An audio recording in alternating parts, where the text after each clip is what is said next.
Hello children, a very warm welcome to today's class. Today I will be continuing the chapter Geography as a Discipline.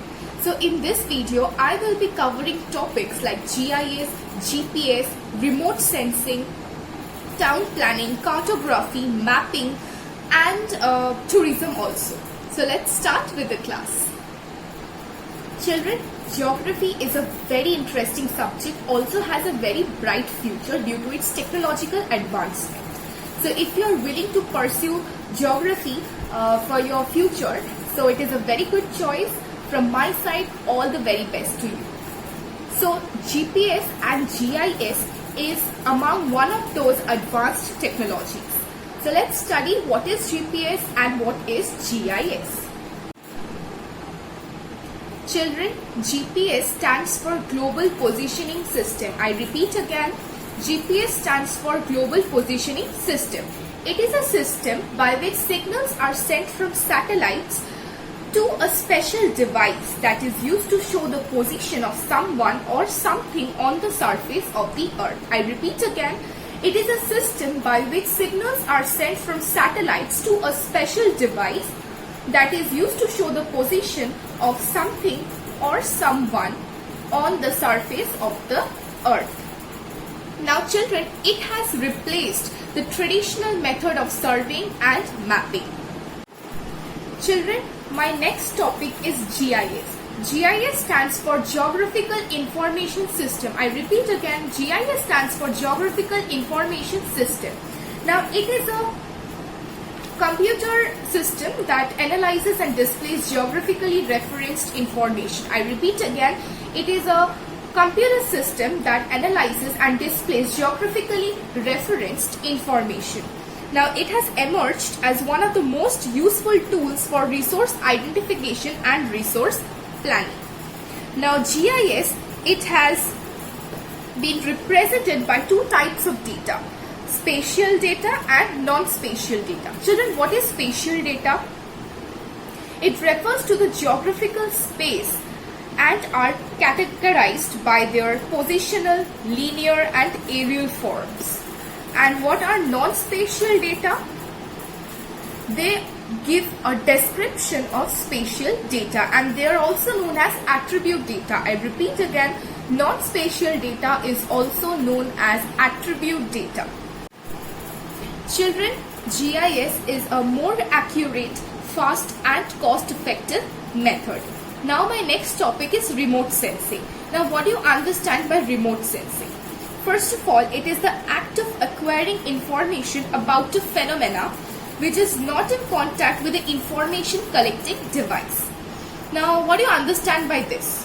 In simple words, it is the process of detecting and monitoring physical characteristics of an area by measuring its reflected and emitted radiation at a distance. I repeat again, it is the process of detecting and monitoring physical characteristics of an area by measuring its reflected and emitted radiation at a distance. Now, there are four basic classes of remote sensors that have been recognized. The first one is radiometer. It is used to measure the energy level of electromagnetic spectrum. Next is audiometer. Now children, audiometer is used for sound waves. Magnetometer. It is the instrument that measures the Earth's magnetic field. And the last one is gravimeter. This instrument is used to measure the gravity of the earth. Now, my next topic is town planning. What do you understand by town planning? Children, town planning is the effort to shape and guide the physical growth of towns according to various needs of community that can be social, cultural, recreational, etc. I repeat again, it is defined as an effort to shape and guide the physical growth of towns according to various needs of community. Now, modern town planning aims at making the cities livable, clean, safe safe and healthy not only for the present generation but also for the future generation. Now there are some following ingredients that are found in a good city. For example, in a good city, a lot of activities are carried on. A good city is safe. A good city is healthy and clean. Also, they have great experimental value. Now children, efforts have been undertaken to protect the environment and to control its pollution by enacting some important acts, or you can say some important laws. What are those? Damodar Valley Corporation. It is for the prevention of pollution of water. Okay, so Damodar Valley Corporation Act of 1948. Then Wildlife Protection Act of 1972. Water Prevention and Control of Pollution Act 1974 and 1977. Forest Conservation Act of 1980. Air Prevention and Control of Pollution Act of 1981, and the last one, Environmental Protection Act of 1986. You can memorize a few from here. My next topic is cartography and mapping. Children, what do you understand by map? Map is a representation on a plane surface drawn to some specific scale. I repeat again, map is a representation on a plane surface drawn to some specific scale. Now, it can be freehand sketches and diagrams, it can be aerial surveys, it can be by photographs or satellite and radar charts. And what do you understand by cartography? Cartography is the art and science of making maps, charts, globes and relief models.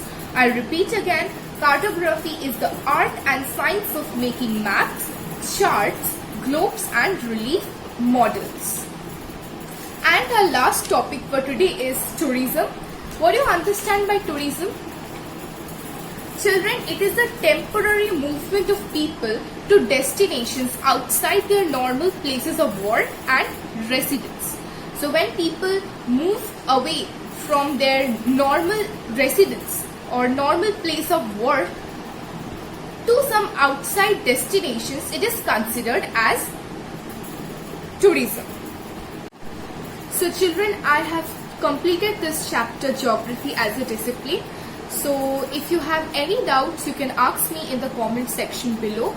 Apart from that, you can study this chapter for all the objective type questions or maybe short question answers, and topics like GPS, GIS, remote sensing and all, this can come for broad questions, okay? And mapping, cartography, these questions are very important. So prepare yourself for all the objective type questions from this chapter, and that as I told that GPS, GIS, these questions will come as a broad one. And from the next class onwards, I'll start with a fresh new chapter, that is formation of the earth.